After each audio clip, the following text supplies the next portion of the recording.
తీర్థయాత్రలకు వెళ్ళినప్పుడు అక్కడ ఖచ్చితంగా దాన ధర్మాలు చేయాలి.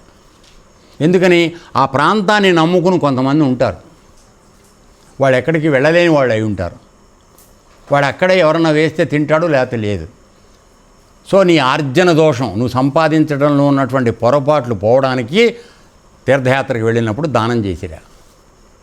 అంతేగాని అక్కడ కూడా జేబులో చిల్లర లేదు, పైసలు లేవు అని అనద్దు. ముందు తగినంత చిల్లర పెట్టుకునే వెళ్ళండి.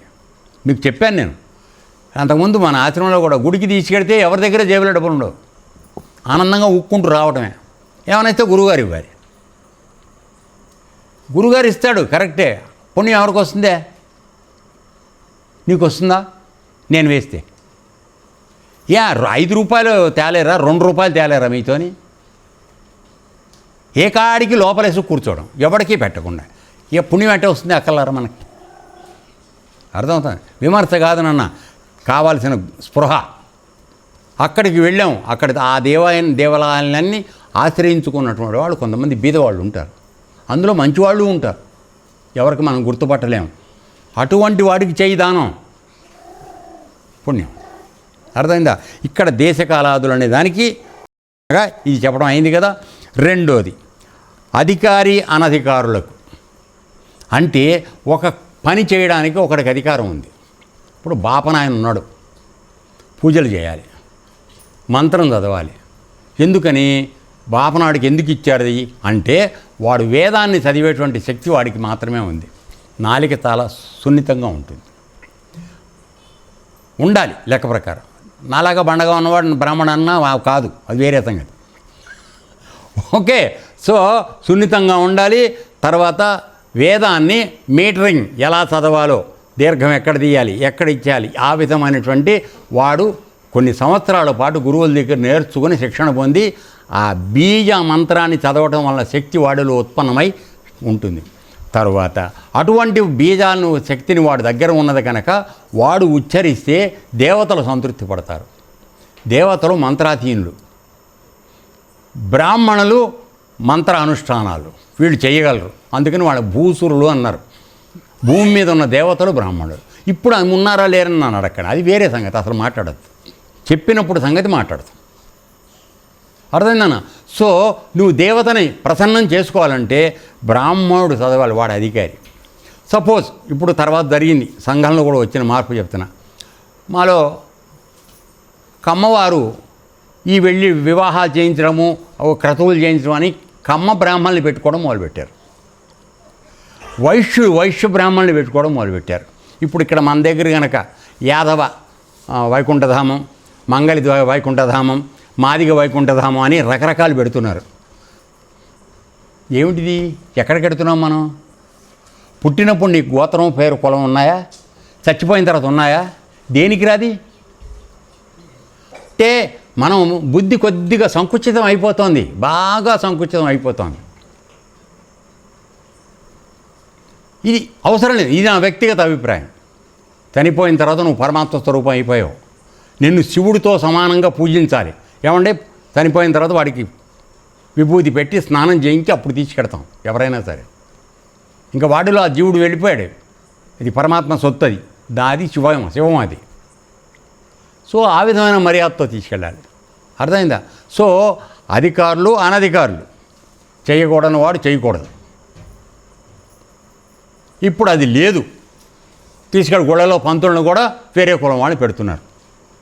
నేను తప్పని అంటల్లా, కానీ ఏ ఆశయాన్ని ఆశించి నువ్వు గుడిలో పంతుల్ని పెట్టావో ఆ ఆశయం దెబ్బతినిపోతోంది. నేను మనవి చేసేది అది. అర్థమైందండి? కొంతమందికి ఇచ్చారు, వాడు చదువుకున్న వేదం చదువుకున్న శక్తి ఏమవుతుంది కొన్ని సంవత్సరాల పాటు వేద పాఠశాలలో. నీకేదా ట్రైనింగు? అంటే నేను అందరిని అనడం లేదు నాన్న, అనధికారులకి అధికారం ఇస్తే ఏమవుతుందో చెప్తున్నాను అంతే. ఓకే, ఇది ఉదాహరణగా చెప్పడం మాత్రమే.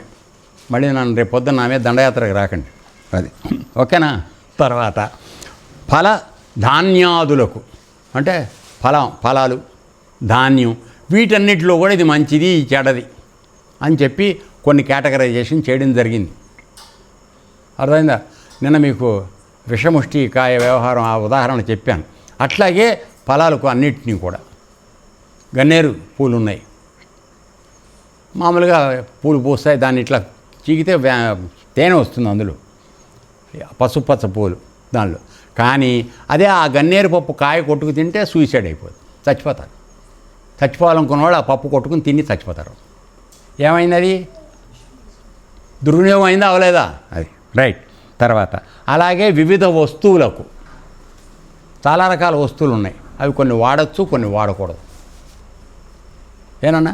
తర్వాత గుణదోష విధానాలు అంటే ఇది తీసుకోవడం కరెక్ట్, ఇది తీసుకోవటం కరెక్ట్ కాదు అనేటువంటి ఈ విధానాలన్నీ నా ద్వారానే నిర్ణయించబడినాయి. బాధ్యత ఆయన మీద తీసుకుంటున్నాడు.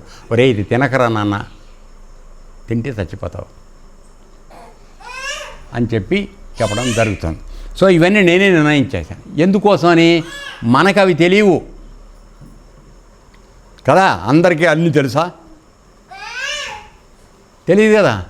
అందుకోసమని నేను నీకంత శాస్త్రం అంతా అనవసరం, ఇది తినకరా, ఇది తిను అని చెప్పి. సో ఈ విధంగా చెప్పడంలో ఏంటి, మనం ఆటోమేటిక్గా పాటించి వెళ్ళిపోవడానికి వీలుగా పెట్టాడు. వివరాల్లోకి వెళ్ళటల్లా, అర్థమైందా? మన సౌకర్యం కోసమే. ఇప్పుడు వెళ్ళి సపోజ్ నన్ను అడిగేవనుకో, ఆ అదే గన్నేరు పప్పు తినద్దని చెప్పి, ఒరే పలానా ఆయుర్వేదం పుస్తకంలో ఉంటుంది వెళ్ళి చదువుకోరా అన్నాను అనుకో, నువ్వు వెళ్ళి చదువుతావా? అందుకని ఆ చదువుకున్న వాడు ఎవడో చెప్తున్నాడు ఇది చెయ్యొద్దు అని, పాటిస్తే సరిపోలా? ఎందుకు చెయ్యాలి, ఇట్లా ఎందుకు చేయాలి అని విపరీత జ్ఞానం ఎక్కువైన తర్వాత ప్రశ్నించడం మొదలైంది. అది వరకు వాళ్ళు దాన్ని ఎప్పుడు అలా ప్రశ్నించాల, పెద్దలు చెప్పారు కనుక చేస్తూ వెళ్ళిపోయారు. అందుకని వాళ్ళందరూ బాగున్నారు. ఇవాళ మనం బాగుండకపోవడం కారణం ఏంటంటే మన దగ్గర విపరీత జ్ఞానం ఎక్కువైంది. ఏదో అక్కడికి అన్నీ నీ తెలివితేటలకే అర్థం అవుతాయని అనుకుని ప్రతి నీ తెలివితేటలతో తెలుసుకోవాలని ప్రయత్నం చేస్తున్నాం. ఇది కరెక్ట్ కాదు. మన తెలివితేటలకు అందని విషయాలు చాలా ఉన్నాయి కదా నాన్న. సో ఆ విధంగా